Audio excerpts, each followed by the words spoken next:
Women's 1500 and the men's 1500 are next. We got Faith Kipyegon v. Sifan Hassan again, and Kipyegon gets the win here, 358.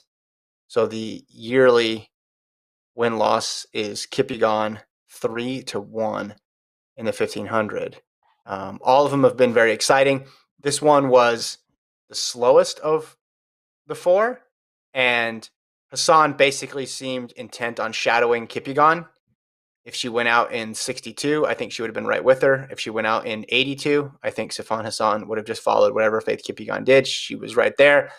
We get to 100 to go. I thought Sifan Hassan was going to go past, Gordon. I don't know what you thought, but then Kipyegon held her at bay, and then the last 15 meters, it looked like Sifan's legs just went to jello at that point, and Kipyegon was able to get the edge. But I thought for a moment, hey, we're gonna get 2-2 here on the season series.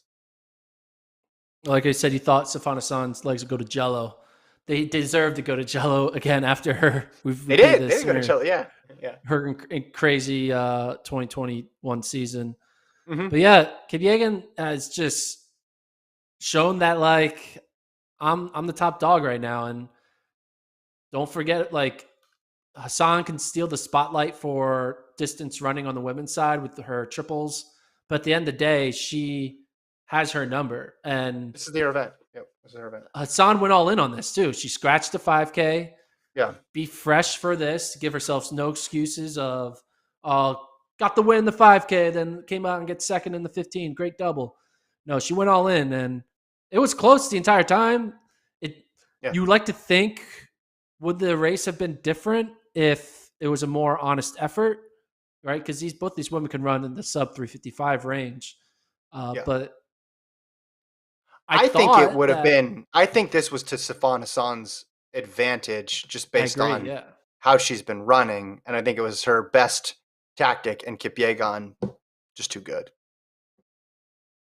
Look at that now. Lifetime versus each other. 9v9. You know what's wild?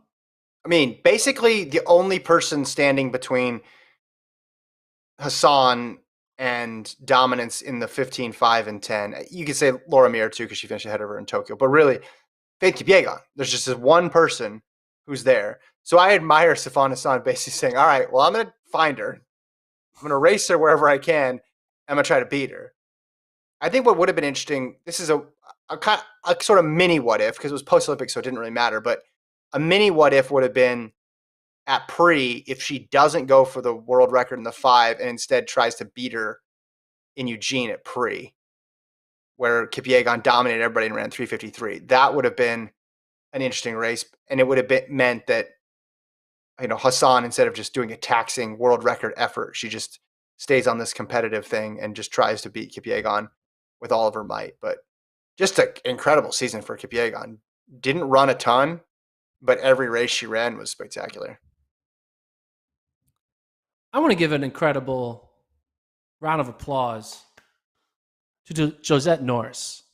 She got third in this race.